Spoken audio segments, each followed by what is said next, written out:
yet people look at you like you do. Like, you know, no one's got chains on you, so you're not being locked behind closed doors, so why are you still there? A former sex slave opening up about the emotional bondage that goes along with human trafficking.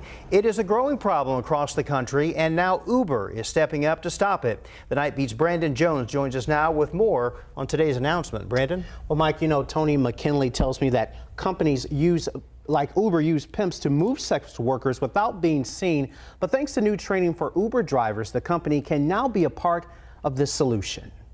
Well, it started when I was young, and I was probably about first grade. Every time Toni McKinley tells her story, I was chronically running away, and during that time, during one of the times I'd run away, I got picked up by a pimp at the age of 15. she hopes she's saving a life. I got tired of just living the lifestyle of drinking and drugs and men, and I just started going to school. Toni is a counselor and sex trafficking survivor.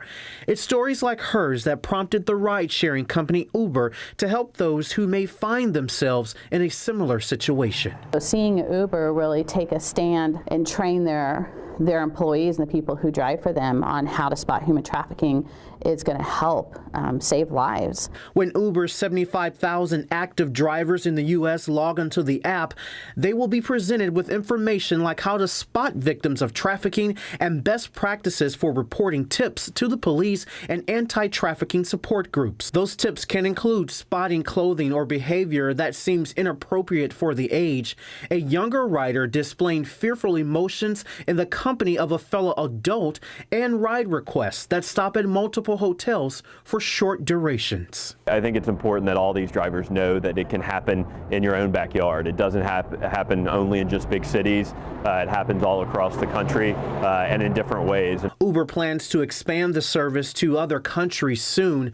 For Toni, she'll continue to do her part in ending human trafficking in Texas. She hopes other companies will get on board with her message. I just feel really blessed to, you know, take a horrible situation and turn it around and use it for good to help bring them the healing that they need, you know, so that they can be in a position like me one day and go out there and live their dreams and not let this define who they are.